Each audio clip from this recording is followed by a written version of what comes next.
I watched an interview with Jon Stewart. David Remnick conducted it. Two very successful men, and Stewart is brilliant. Remnick is comfortable. He radiates comfort in an edgy way. Remnick is a type I have fought all my days, lovingly. His type is very nice, mostly till we run into our rocky cliffs of disagreement more further in. My quest in this part of my life has been an investigation of our curse, my part in it, my culture, and my species' curse, which is manifest. To be brief, our response to the worldwide insanity has been to double down at what brought us here. More religion. We have strayed and are being punished, I suppose. We are running out of resources, abundance. We are spiritually vacant. More stuff. As Lindsey Graham says, I'm feeling good. We're killing the right people. That kind of insanity. Or maybe it's just me. America has a drug problem, so they kill fishermen. Knowing in our bones and instincts that these addictions and suicidal children scream that society, this be number one, make the most money, make of yourself a marketable object, society demands escape. Jon is breathtaking, an archetype, a trickster, and I wonder, is that it? Is it that constant intuitive ploughing that he must have done for so many years that shakes his mind to those places? Remnick has none of it. His process has been steady, the way we like it. He is deeply conservative because this smooth comfort is his greatest value. He runs a successful magazine that people like him read, like Ezra Klein. His talent is to make work that reflects this stasis, this shelter, and if you challenge him, watch it. They are both Jewish men. I say it like that because I'm uncomfortable with saying a Jew, like saying a black or a white. It may be a vestige of hearing the word used horribly as a kid, but I don't use it. I don't choose to use it. This is only a little significant in that I'm saying these are very different persons with a commonality. Ha ha ha. They are both Jewish men with certain shared certainties like a Hindu or Muslim or Christian would have, but only one is free in that inner way. One might say that Jon is brilliant and would be so if he were an architect, that his insights are not attached to his job as a comedian or satirist. Most would say this. I think it is specific. He has a mind unrespectable in certain circles. Players often say they couldn't have done anything else but what they do. Often that they'd be criminals if they weren't actors, that they do what they do to avoid getting a real job. As we develop here in this civilization, the type of mind that succeeds gets more and more particular. Coders, and there comes a day when one must just realize one is a psychic black sheep and move on. This is a whole other discussion. My own family remains insistent that my persona and psyche is destructive, and I need to use my talents differently. I didn't and I don't. In a sense, in the wilderness of my youth, I was surrounded by whispers to do other than I did, and I resisted temptation. Mostly financial. Thou couldst rule the world, my mother seemed to say, and I didn't. I think artists, the freer ones, carry secrets that used to be more spread amongst the community, skills, worldviews that are more and more marginalized as we evolve or develop. We assume there was a shaman, a specialist, let's say in a Celtic community. This may be true, but he or she might have competition in the village because the community itself valued poets, wrote songs the way we still value singers because they sing, not because they are famous for it. These skills and tendencies are fading. Jon, in my mind, is so appropriate to this time, so vital, a trickster, a potent one. So when the crowd bays in response to the idea that he should run for office, he jokes.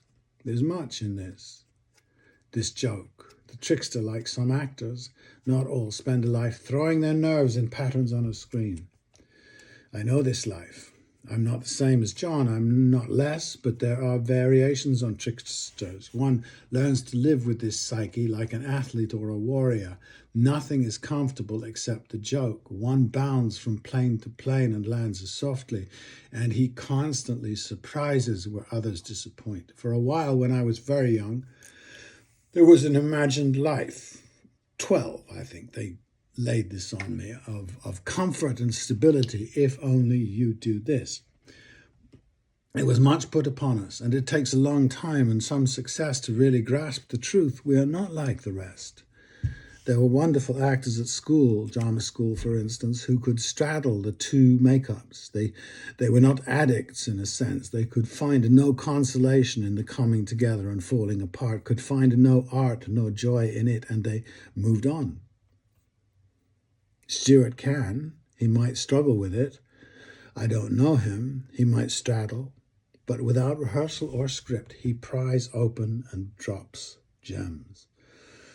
I don't want to get into this, but the further our civilization gets from the trickster, the intuitive, the sicker it will get. The small poison in art, its useful destructiveness in the great stuff, inoculates, makes the organism healthier. So, I go here because it hit me full bore this afternoon. Who is the Labour Party? Who are the Democrats today? And did I ever really know ya? I never did.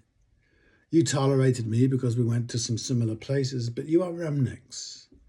A man who can smirk knowingly saying Vladimir Putin doesn't care about the Russian death toll in Ukraine. Oh, that's it.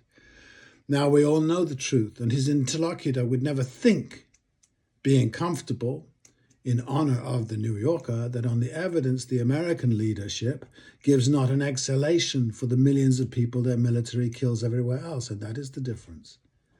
But he has made his comfortable point, while Stuart cannot do it. John says, I am a Jew, but not that therefore they are the only people important to him. He is perhaps a victim of his imagination and sees a suffering Palestinian child as no different than his. This is a struggle my culture does not do. The sense of my people is vital to them, comfortable. They cannot do that, falling apart. There may have been profound connections made. I suspect I would find commonality with deeply religious people, but there are none in my civilization. A religion that forgives all sins, creates the notion of sin, then forgives it, just takes away our accountability to this world, severs our connection to the deep threads and veins of life. This is more comfortable. John made an observation as a joke about the populists, the term some Remnick came up with to define the not them. John said, they are out there, these populists, looking for identity and jobs and shelter, a self and a community. Let's say we do all this on all sides, even the elitists. They will never find these treasures out there. They will never know why, and will grieve and think it is a flag or a song or a mass or a prayer or a political party that will help, maybe even an ancestral homeland. This is the way. Society's founding? No, it is the basis for forever war. Somebody challenged me when I said there are passages in all the holy books condoning war. She said, no, there aren't. I didn't need to even open one. The books themselves are calls to war. Any identity found in a group will arm you up and send you forth. And these days really should be done. I realize this now. 1 million people I have encountered have looked at me all my life and said, isn't this important to you? Implicitly, they assume I have their sense of importance, so they'd never ask. They just assume. There is a list of these assumptions I might try to conjure up, but for the moment, my family or race or education creates nothing comfortable for me. Not because I'm unlucky, just that sense of belonging is not important to me, or I find it elsewhere. As Nureyev said, my home is the ballet. So Labour Party and Democratic Party, I wish you well with your Tory Party and your Reform Party and your Republican Party. You're all the same. I have noticed that the only essential difference between you and your nemesis is the baseball hat. You are both united in hatred. It is the binding religion. It is the binding religion binds.